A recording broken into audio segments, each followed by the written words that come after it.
الشیطان الرجیم بسم اللہ الرحمن الرحیم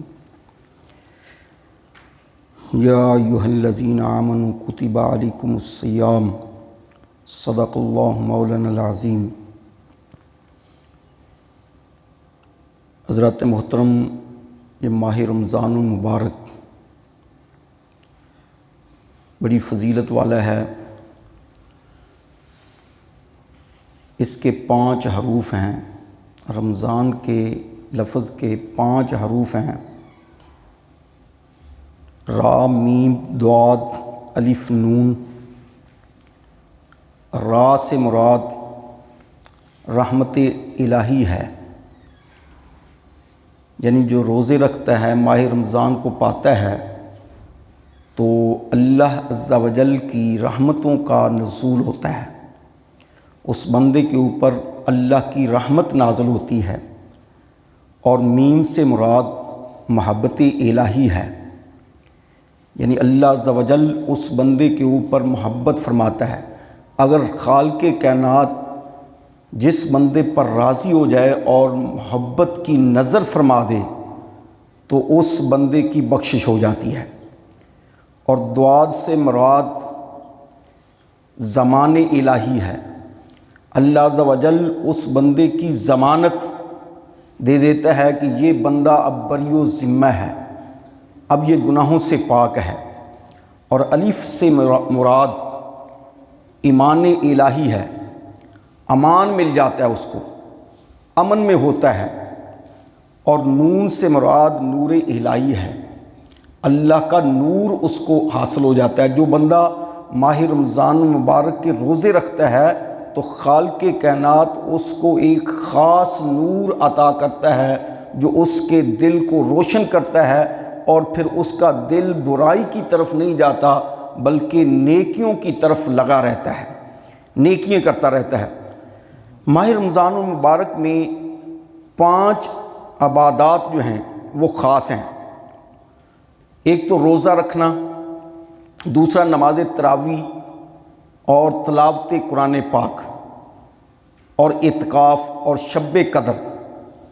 اور جو بندہ ان 5 عبادتوں کو کر لیتا ہے، یہ مشکل بھی نہیں ہے کہ یہ کام مشکل ہو۔ روزہ رکھنا ہوتا ہے، ماہ رمضان المبارک آیا، روزہ رکھنا ہے، آدمی نے روزہ رکھ لیا اور پھر رات کو تراویح پڑھی، 2 کام ہو گئے۔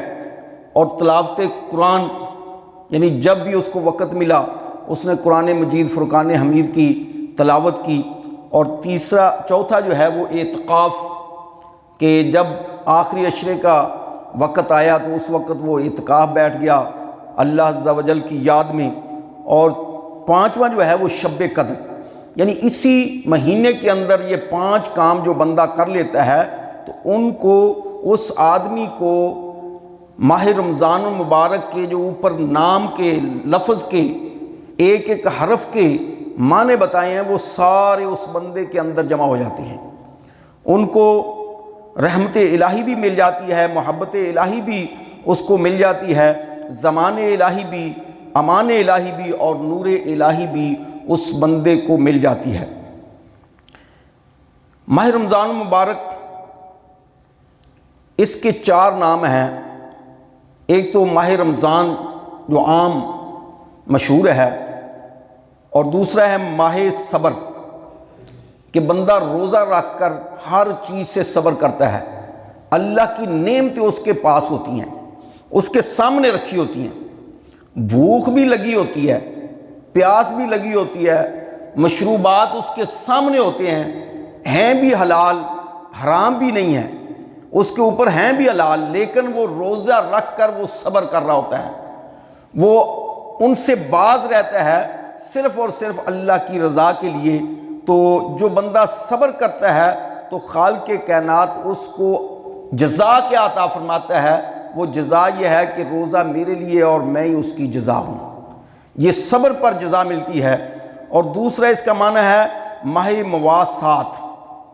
مواسات کا معنی ہے بھلائی کرنا، کہ انسان ایمان والا اس مہینے کے اندر اپنے عزیز و اقربا کے ساتھ خصوصی طور پر وہ بھلائی کرتا ہے، جو غریب ہوتے ہیں، جو یتیم ہوتے ہیں، جو مسکین ہوتے ہیں، ان کے ساتھ وہ بھلائی کر رہا ہوتا ہے۔ تو اس لیے فرمایا کہ یہ مہینہ ماہ مواسات بھی ہے، اور اسی طرح اس کا نام ہے ماہ وسط رزق۔ ماہ وسط رزق، اس میں اللہ عز و جل جو ہے وہ ایمان والے کا رزق جو ہے وہ وسیع فرما دیتا ہے۔ اب دیکھیں پورا مہینہ اتنا نہیں ہم کھاتے، اتنے سحری افطاری میں انتظام نہیں کرتے جتنا اس مہینے میں کر لیتے ہیں۔ اگر دوسرے مہینوں میں ہم کریں تو ہمارا بجٹ جو ہے وہ بہت ہی کم ہو جاتا ہے، پورا نہیں کر پاتے۔ لیکن اس مہینے میں خالق کائنات اتنی برکت عطا فرماتا ہے کہ دل کھول کر سحری اور افطاری کا انتظام کیا جاتا ہے۔ لیکن کبھی بھی کسی سے یہ نہیں میں سنا، اور نہ ہی آپ نے سنا ہوگا کہ ہمارا بجٹ جو ہے اس وقت ماہ رمضان المبارک میں بہت کم ہو گیا ہے، بلکہ یہی سنتے آ رہے ہیں کہ ماہ رمضان المبارک میں بڑی برکت ہے۔ اور پھر دیکھیں کہ سحری اور افطاری میں عام دنوں میں اگر ہم اتنا کھائیں، اتنا انتظام کریں، تو اس کا حساب لیا جائے گا کہ تم نے فضول خرچی کی ہے، تم نے یہ فضول کام کیا ہے، حالانکہ تیرا کام تھوڑے سے رزق کے ساتھ، تھوڑے سے انتظام کے ساتھ بھی چل سکتا تھا، اور یہ تم نے اتنا جو انتظام کیا ہے یہ تم نے فضول خرچی کر لی ہے۔ تو وہ لیکن ماہ رمضان مبارک میں جتنا بھی زیادہ ہم انتظام کریں، کھائیں پئیں، لیکن اس کا حساب نہیں ہے، وہ بغیر حساب کے آدمی کا جو ہے وہ خرچ ہو جاتا ہے، اور اللہ عز و جل اس پر اس کو اجر عطا فرماتا ہے۔ سحری کھانے پر بھی اجر ملتا ہے، اور افطاری کرنے پر بھی اجر ملتا ہے، روزہ رکھنے پر بھی اجر ملتا ہے۔ اور جب بندہ روزہ رکھتا ہے تو شام تک وہ عبادت میں ہے۔ اب شام کو نماز تراویح پڑھی، پھر صبح سحری تک وہ بندہ جو ہے وہ عبادت میں لگا ہوا ہے، اور عبادت اس کے ذمے، اس کے کھاتے میں لکھی جا رہی ہے۔ گویا کہ بندہ ہر وقت، ہر لمحہ جو ہے وہ عبادت میں ہے۔ خانہ کعبہ بلا کر، خانہ کعبہ جو ہے وہ بلا کر اپنی رحمتوں کا نزول فرماتا ہے، لیکن ماہ رمضان جو ہے وہ آ کر اپنی رحمتوں کا نزول فرماتا ہے۔ خانہ کعبہ گویا کہ کنواں ہے، بندہ اس کے پاس جاتا ہے، پھر رحمتوں کا نزول ہوتا ہے۔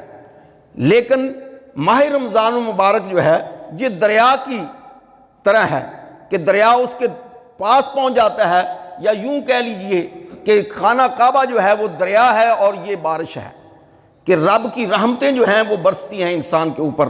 تو یہ خانہ کعبہ پاس بلاتا ہے، پھر دیتا ہے، اور ماہ رمضان المبارک آ کر دیتا ہے کہ ایمان والو روزہ تو رکھو، میری جو ہے اطاعت تو کرو، میرا ادب و احترام تو کرو۔ پھر خالق کائنات اس ماہ رمضان کے صدقے آدمی کے اوپر اپنی رحمتوں کا نزول فرماتا ہے۔ ہر مہینے میں کوئی خاص طریقے ہوتی ہیں، اس میں اللہ عز و جل کی رحمتوں کا نزول ہوتا ہے، لیکن ماہ رمضان المبارک جو ہے یہ ہر لمحہ، ہر گھڑی، ہر وقت جو ہے وہ اللہ عز و جل کی رحمتوں کا نزول ہو رہا ہے۔ محرم، 10 محرم کو خالق کائنات کو یہ دن پسند ہے، اور پیارے مصطفیٰ صلی اللہ علیہ وسلم نے بھی اس کو پسند فرمایا۔ اور عیدین کے دن اور پھر حج کے دن یہ مخصوص ہیں عبادتوں کے لیے، اس میں اللہ عز و جل کی رحمتیں وسیع ہوتی ہیں۔ پھر جمعے کا دن، جمعے کے دن میں بھی گھڑی ہے، پورا دن نہیں، جمعے کے دن میں بھی گھڑی ہے، نمازوں کے اندر بھی گھڑی ہے، پوری نماز نہیں، اس کے اندر ایک گھڑی ہے جس میں بندے کی دعا جو ہے وہ قبول ہو جاتی ہے۔ تو لیکن ماہ رمضان المبارک ایسا مہینہ ہے جس میں ہر لمحہ، ہر گھڑی، ہر وقت جو ہے وہ اللہ کی رحمتوں کا نزول ہوتا ہے، اور جو بندہ دعا کرتا ہے خالق کائنات اس کو قبول فرماتا ہے۔ دعا ہے اللہ رب العزت ہم سب کو ماہ رمضان المبارک کا ادب و احترام کرنے کی توفیق عطا فرمائے۔ وما علیہ